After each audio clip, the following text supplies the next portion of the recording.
Assalamualaikum warahmatullahi wabarakatuh. Perkenalkan, saya Novita Hardani, calon guru penggerak Angkatan 9 dari SMP Negeri 1 Kaloran, Kabupaten Temanggung.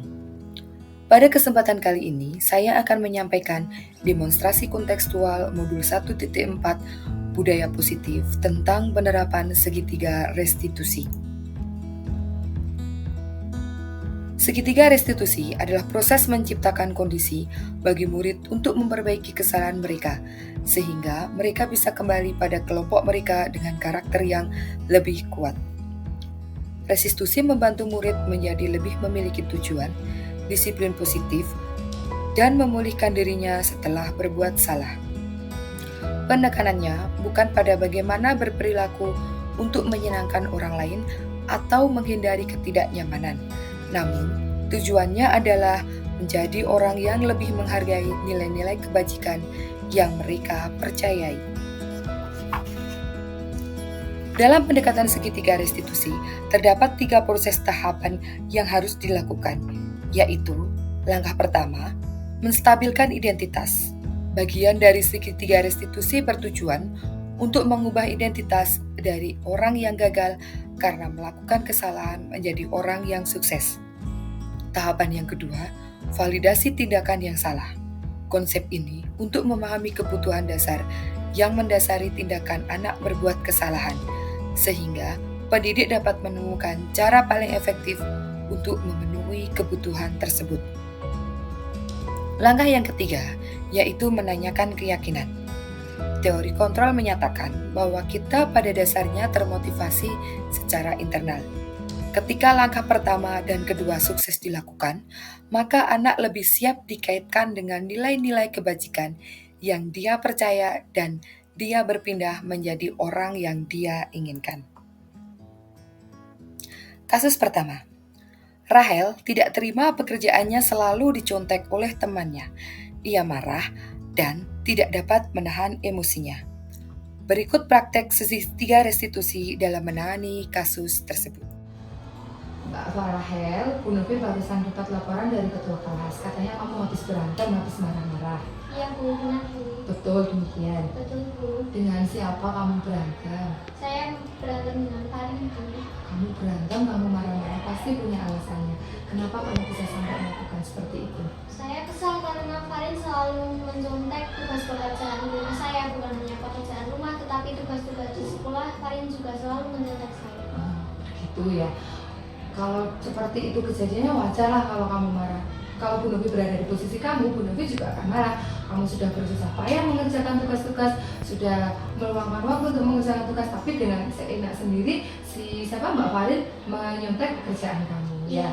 Terus tindakan apa yang kamu lakukan saat kamu marah-marah? Tanpa sadar saya memaki-maki Farin dan juga saya membuang pekerjaan rumah Farin Bu. Oh, begitu. Baik, terima kasih sekali Bu Novi. Kamu marah-marah sampai batas marah-marah saja ya, membuang kertas kerjaannya Mbak Farin, tidak sampai melakukan tindakan kekerasan atau demikian. Oke, terima kasih. Nah, kamu marah-marah seperti itu melanggar keyakinan kelas tidak? Melanggar keyakinan kelas. Keyakinan kelas apa yang kamu langgar? Menghormati dan menghargai teman Bu. Oke, menghormati dan menghargai teman. Kamu sudah tahu bahwa itu melanggar keyakinan kelas, yaitu menghargai dan menghargai teman. Terus, keyakinan apa yang harus kamu lakukan saat kamu marah-marah seperti itu? Saya akan lebih sabar lagi dan juga saya akan melaporkan dia yang mencontek saya ke guru mata pelajaran atau wali kelas. Oke, baik, terima kasih sekali. Kamu sudah tahu ya cara mengolah emosi kamu. Apabila kejadian itu terulang lagi, kamu tidak perlu marah-marah. Kamu hanya perlu melaporkan kejadian itu kepada wali kelas atau guru mata pelajaran. Begitu ya. Tetap semangat dan tetap semangat. Terima kasih, itu saja. Silakan setelah ini kamu bisa kembali ke kelas. Jangan lupa minta maaf kepada Bapak Ibu guru yang sedang mengajar di kelas ya. Terima kasih. Saya Rahel Yolanda dari kelas 9A. Saya senang sekali bisa diajak berdiskusi dengan Bu Novi untuk mengendalikan diri dari amarah karena perilaku teman sekolah saya. Saya harus banyak belajar bersabar dan menghormati teman-teman. Kasus kedua, Bagas sering terlambat sehingga banyak pelajaran yang tertinggal. Berikut praktek restitusi dalam menangani kasus tersebut. Mas Bagas, tahu nggak Mas Bagas kenapa kesini? Tidak, Bu. Tidak tahu. Bu Novi itu tadi pagi dapat laporan dari guru piket bahwa Mas Bagas pagi tadi terlambat datang ke sekolah. Apakah betul? Iya, Bu. Betul, terlambat. Seingat Mas Bagas, dalam sebulan ini sudah berapa kali terlambat? 6 kali, Bu. 6 kali terlambat. Oke. Itu kalau terlambat itu termasuk berbuat kesalahan tidak, Mas? Iya, Bu. Berbuat kesalahan. Oke, bagus sekali. Setiap orang itu pernah melakukan salah. Termasuk Bu Novi pun juga demikian, pernah melakukan kesalahan ya. Tapi dengan berbuat kesalahan kita menyadari bahwa itu memang benar salah.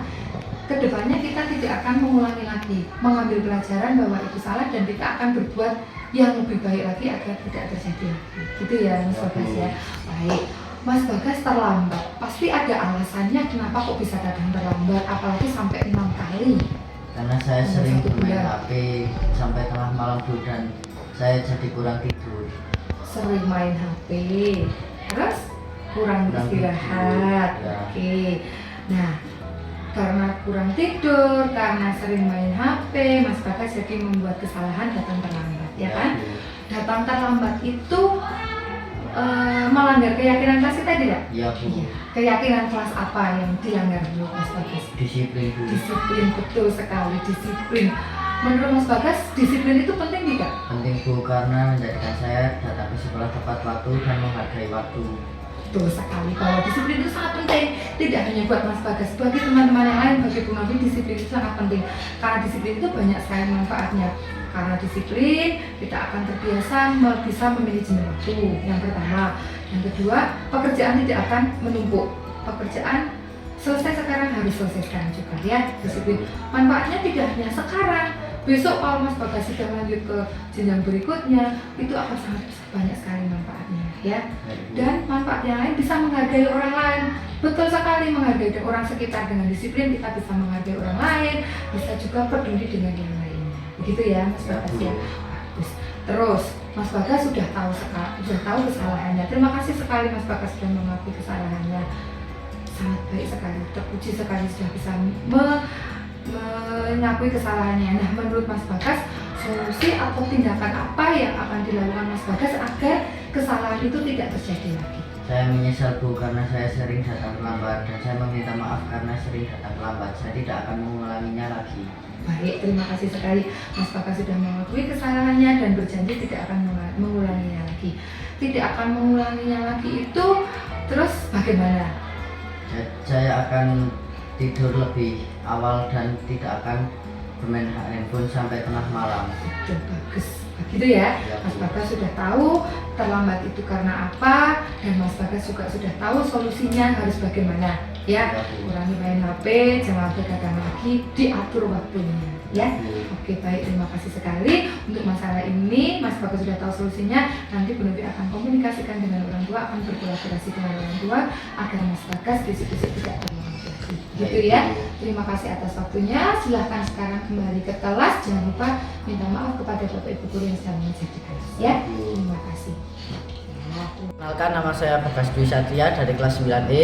Terima kasih karena saya bisa diajak berdiskusi dengan Bu Novi untuk menemukan solusi atas kesalahan saya yang saya lakukan. Saya tidak akan begadang lagi dan tidak akan terlambat ke sekolah lagi.